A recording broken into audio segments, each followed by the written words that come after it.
বাংলাদেশের খেলাধুলা অঙ্গন অনেকটাই ক্রিকেট কেন্দ্রিক, যে কারণে আমাদের লেটস প্লের পর্বগুলোতেও বেশিরভাগ সময় থাকে ক্রিকেট বিষয়ে। তবে এই পর্বে আমরা কথা বলবো ফুটবল নিয়ে। ফেডারেশন কাপ ফাইনাল, যেখানে বসুন্ধরা কিংস এবং মোহামেডান মুখোমুখি হবে, খেলাটা হবে ময়মনসিংহে। আমরা সেই ম্যাচ নিয়ে একটু কথা বলবো এবং একই সঙ্গে বসুন্ধরা কিংস যে স্ট্যান্ডার্ডটা সেট করেছে বাংলাদেশের ফুটবলে, সেটা ক্লাব তার স্ট্যান্ডার্ড সেট করে ফেলেছে। বাংলাদেশ জাতীয় দল হিসাবে বাংলাদেশ ফুটবল ফেডারেশন কিন্তু সেই স্ট্যান্ডার্ডটা মিট আপ করতে পারেনি। সেই বিষয়গুলো নিয়েই কথা বলবো। সবাইকে স্বাগত জানাচ্ছি লেটস প্লেতে। আপনাদের সঙ্গে আছি আমি রাকিবুল হাসান।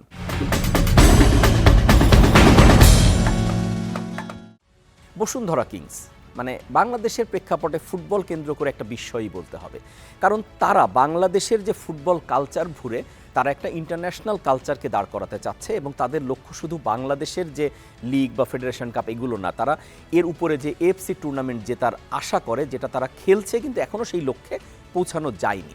কিন্তু বসুন্ধরা কিংস যখন থেকে বাংলাদেশের ফুটবল অঙ্গনে আসলো, তখন থেকেই কিন্তু তারা একটার পর একটা নতুন এক্সাম্পল সেট করছে। আপনি যদি খেয়াল করে দেখেন, বিশ্বকাপ খেলা একদম রানিং, মানে সর্বশেষ বিশ্বকাপ খেলা ফুটবলারকে তারা নিয়ে এসেছে কোস্টারিকা থেকে। পাশাপাশি তারা ব্রাজিল থেকে একটা বড় পাইপলাইনের খেলোয়াড় নিয়মিতভাবে তারা মানে আনছে এবং সেটা দিয়ে তারা একের পর এক সাফল্য পাচ্ছে। ইনফ্যাক্ট বাংলাদেশ প্রিমিয়ার লিগে তারা নাম লেখানোর পরে যখন তারা বাংলাদেশ চ্যাম্পিয়নশিপ লিগে চ্যাম্পিয়ন হয়ে 2017 সালে যারা তখন বাংলাদেশ প্রিমিয়ার লিগে আসলো, তারপর থেকে এখন পর্যন্ত অন্য কোনো দল কিন্তু প্রিমিয়ার লিগ জেতেনি। মাঝখানে একটা মৌসুম করোনার জন্য ক্যান্সেল হয়ে গিয়েছিল, যেখানে ফুটবল হয়নি। আমরা সবাই জানি করোনার প্রথম বছরটা খুবই খারাপ ছিল, যখন খেলাধুলা বন্ধ হয়ে গিয়েছিল। তার মানে হচ্ছে তারা পা রাখার পরে বাংলাদেশ প্রিমিয়ার লিগ, যেটা বাংলাদেশের পেশাদার লিগ, সেখানে অন্য কোনো দল চ্যাম্পিয়ন হয়নি।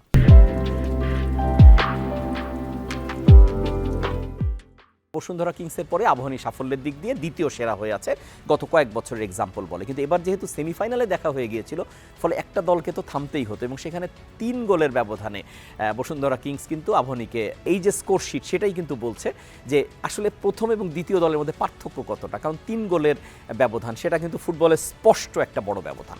এখন বসুন্ধরা কিংসের এবারের যদি স্কোয়াড দেখেন, মানে পুরো জাতীয় দলটাই সেখানে আছে অলমোস্ট। তার পাশাপাশি বিদেশি রিক্রুট যখন বলা হবে, একাদশে 4 ফুটবলার খেলে এবং স্কোয়াডে 5 জন রাখা যায়। মানে প্লেয়িং যে একটা দেয়া হয়, 17-18 জনের যে একটা স্কোয়াড দেওয়া হয়, যেখান থেকে বদলি খেলোয়াড় আসে, সেরকম জায়গায় 5 জন থাকবে, কিন্তু 11-এ 4 জন থাকতে পারে। তার মধ্যে 3 জনই তাদের ব্রাজিলিয়ান। সেখানে দরিয়েলতন, অধিনায়ক রবিনহো, এবং তার পাশাপাশি সেখানে আরও একজন থাকেন মিগুয়েল।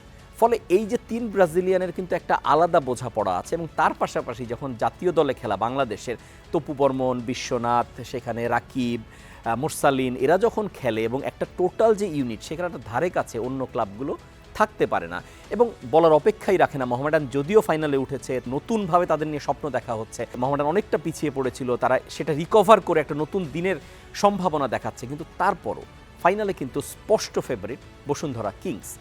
মোহামেডানের দিকে যদি তাকাই, আলফাজ বাংলাদেশের লোকাল কোচ, এবং এই আলফাজ কিন্তু মোহামেডানের ঘরের ছেলে ছিলেন দীর্ঘ সময়।